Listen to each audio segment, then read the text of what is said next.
Shalom, selamat malam. Puji nama Tuhan, hari ini saya ingin berbagi firman Tuhan kepada kita semuanya. Saya rindu rekan-rekan dan sahabat-sahabat perlu untuk menyimak dan merenungkan firman Tuhan ini. Nah, firman Tuhan yang ingin saya bagikan kepada kita semuanya yaitu terkait dengan iman Kristen. Ada pertanyaan yang seringkali dipertanyakan mengenai iman Kristen, yaitu pertanyaannya kenapa Yesus disebut sebagai Tuhan.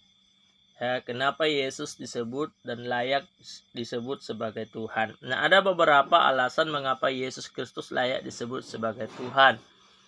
Ya, ini hanya perjawaban hal-hal yang sebagian dari firman Tuhan, masih banyak lagi sebenarnya kalau diselidiki alasan-alasan bahwa Yesus itu adalah Tuhan. Yang pertama adalah karena Yesus sudah ada sejak kekekalan. Jadi alasan yang pertama mengapa Yesus Kristus layak disebut sebagai Tuhan, karena Yesus sudah ada sejak kekekalan. Nah, kita bisa lihat di dalam Yohanes 1 ayat 1-3 dikatakan bahwa firman itu bersama-sama dengan Allah dan firman itu adalah Allah. Jadi sejak kekekalan bahwa firman dengan Allah itu sudah ada bersama-sama sejak dari kekekalan, dan firman itu disebut itu adalah Allah sendiri. Yang kedua adalah alasan yang kedua bahwa anak manusia yakni Yesus Kristus telah turun dari surga. Itu bisa kita lihat di dalam Yohanes 3 ayat yang ke-13. Yang ketiga, alasan bahwa Yesus sudah ada sejak kekekalan, yaitu bahwa Yesus sudah ada terlebih dahulu dari segala sesuatu, dan segala sesuatu ada di dalam Yesus atau di dalam Dia. Itu tertulis di dalam Kolose pasal yang pertama ayat yang ke-17.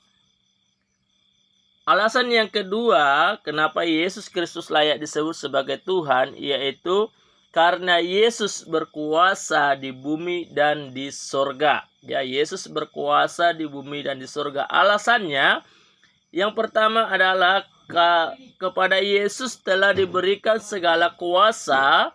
Ya, jadi kepada Yesus telah diberikan segala kuasa baik di sorga dan di bumi. Itu ada di dalam firman Tuhan dalam Matius pasal yang ke-28 ayat 17 dan sampai ayat yang ke-18. Di sana dijelaskan bahwa Yesus telah diberikan segala kuasa baik di surga dan di bumi. Alasan yang kedua adalah karena Yesus di atas semuanya. Itu ada di dalam Injil Yohanes pasal yang ketiga ayat 31. Nah, penjelasan yang selanjutnya dikatakan bahwa Yesus kepala segala sesuatu, baik yang di sorga maupun yang di bumi. Itu tertulis di dalam Efesus, surah Efesus pasal yang pertama, ya, ayat yang ke-10, ya, seperti itu.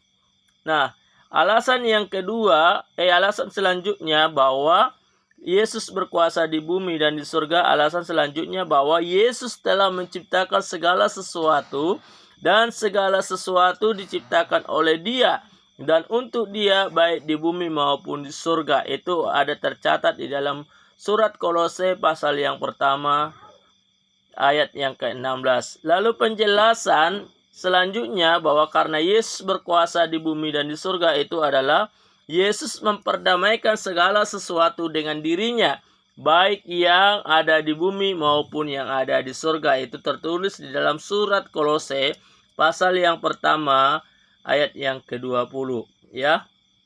Tadi bahwa alasan yang pertama mengapa Yesus Kristus layak disebut sebagai Tuhan karena Yesus sudah ada sejak kekekalan. Yang kedua karena Yesus berkuasa di bumi dan di surga. Lalu alasan yang ketiga kenapa Yesus layak disebut sebagai Tuhan atau Allah, yang ketiga adalah karena Yesus melakukan dan memiliki berbagai tindakan keilahian. Misalnya teman-teman, ya, misalnya dalam perjanjian lama Allah mengampuni dosa. Itu tercatat di dalam Yeremia pasal 31 ayat yang ke-34, Mika 7 ayat yang ke-18. Bahkan di dalam perjanjian baru Markus pasal yang pertama ayat yang ke-4, Markus pasal yang kedua ayat yang ke-7, Lukas pasal yang ke-5 ayat 21, ya. Itu di dalam perjanjian lama dan dalam perjanjian baru. Ya, seperti itu ya. Terkait dengan bahwa Allah mengampuni. Jadi tindakan pengampunan itu adalah tindakan ilahi. Yang kedua adalah dalam PL Allah mentahirkan segala kesalahan mereka. Ya, Allah mentahirkan segala kesalahan mereka atau manusia. Itu tertulis di dalam Yeremia pasal 33 ayat yang ke-8. Nah, kalau kita cross check atau kita cek kembali dalam perjanjian baru, itu Yesus menyucikan kita dari segala kejahatan. Itu tertulis di dalam 1 Yohanes pasal yang pertama ayat yang ke-9. Jadi, ya, tindakan ilahi yang kedua yaitu Allah mentahirkan segala kesalahan mereka dan Yesus pun menyucikan kita dari segala kejahatan. Selanjutnya, ya, bahwa tindakan ilahi yang dilakukan oleh Yesus dalam perjanjian lama, Allah adalah hakim yang adil dan setia. Itu tertulis di dalam Kejadian pasal 31 ayat 53, Mazmur pasal yang ke-7 ayat yang ke-11. Di sana dijelaskan bahwa Allah sendiri hakim. Itu ada juga di dalam Mazmur 50 ayat yang ke-6, Mazmur pasal 75 ayat yang ke-7, Mazmur pasal yang ke-82 ayat yang pertama dan ayat yang ke-8. Bahkan Yehezkiel pasal 34 ayat yang ke-20. Di sana dijelaskan bahwa Allah menghakimi orang yang hidup dan yang mati. Itu juga dijelaskan di dalam Ibrani pasal 12 ayat yang ke-23. Nah, kalau kita selidiki di dalam perjanjian baru, Yesus datang kedua kalinya sebagai hakim baik bagi orang hidup maupun bagi orang mati. Itu tertulis di dalam Yohanes pasal yang ke-9 ayat 39, Kisah Para Rasul 10 ayat 42, Roma pasal yang kedua ayat 16, 2 Timotius 4 ayat 1, Yohanes pasal yang kelima ayat yang ke-27. Tindakan ilahi selanjutnya yang dilakukan Yesus, kalau kita lihat di dalam perjanjian lama, Allah menciptakan alam semesta. Itu tertulis di dalam Kejadian pasal 1 ayat yang pertama. Nah, kalau kita cek dalam perjanjian baru, Yesus ikut ambil bagian juga dalam penciptaan alam semesta. Itu tertulis di dalam Kolose pasal yang pertama ayat 16 sampai dengan ayat yang ke-17. Jadi itulah alasan yang ketiga kenapa Yesus layak disebut sebagai Tuhan atau Allah, karena Yesus melakukan berbagai tindakan keilahian, yaitu tindakan mengampuni sebagai hakim yang adil dan setia, yaitu dan juga menciptakan alam semesta. Selanjutnya, yang keempat adalah alasan bahwa Yesus layak disebut sebagai Tuhan. Yang keempat adalah Yesus memiliki karakter ilahi seperti tidak bercacat dan tidak bercela. Perkataannya tergenapi. Misalkan ya perkataan Yesus tentang Petrus yang akan menyangkal Yesus. Perkataan Yesus 4 kali, Yesus mengatakan bahwa dirinya akan mati, bangkit pada hari yang ketiga, dan telah digenapi oleh dirinya. Jadi dengan alasan yang keempat inilah Yesus layak disebut sebagai Tuhan. Selanjutnya, alasan yang kelima Yesus layak disebut sebagai Tuhan, yaitu karena Yesus sendiri menyebut dirinya adalah Tuhan. Kita bisa baca di dalam Yohanes pasal 13 ayat 13 sampai dengan ayat 14, Matius pasal 12 ayat 8, Markus 2 ayat 28, Lukas 6 ayat yang kelima. Di sana dijelaskan bahwa Yesus sendiri menyebut dirinya adalah Tuhan.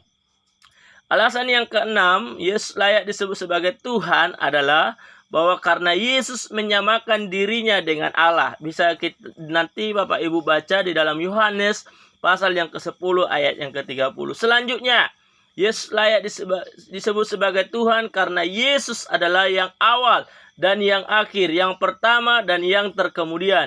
Kalau kita cross check dalam perjanjian lama itu ada tertulis di dalam Yesaya pasal 44 ayat yang ke-6. Kalau di dalam perjanjian baru dijelaskan bahwa di dalam Wahyu pasal 1 ayat 17, Wahyu pasal yang kedua ayat 8, Wahyu pasal 21 ayat yang ke-6, Wahyu pasal 22 ayat yang ke-13. Di sana dijelaskan Yesus adalah yang awal dan yang akhir, yang pertama dan yang terkemudian. selanjutnya bahwa Yesus layak disebut sebagai Tuhan atau Allah, ya alasannya adalah karena malaikat di surga mengatakan dan mengakui bahwa Yesus adalah Tuhan, Allah, dan Kristus. Itu tertulis di dalam Lukas pasal yang kedua ayat 10 sampai 11 dan ayat yang ke-14 itu sendiri. Nah, Yesus layak disebut sebagai Tuhan. Alasan selanjutnya yang ke-9 adalah karena para murid mengaku Yesus adalah Tuhan. Bahkan mereka menyembah Yesus dan Yesus tidak marah saat disembah. Misalnya Thomas.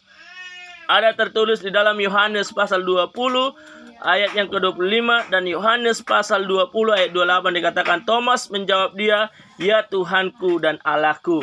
Jadi dengan alasan-alasan inilah Yesus layak disebut sebagai Tuhan. Nah, demikian Bapak Ibu jawaban singkat mengenai mengapa Yesus layak disebut sebagai Tuhan. Tuhan Yesus memberkati, rekan-rekan bisa mencek ayat demi ayat yang saya tuliskan dan sebutkan di dalam firman Tuhan ini. Tuhan Yesus memberkati.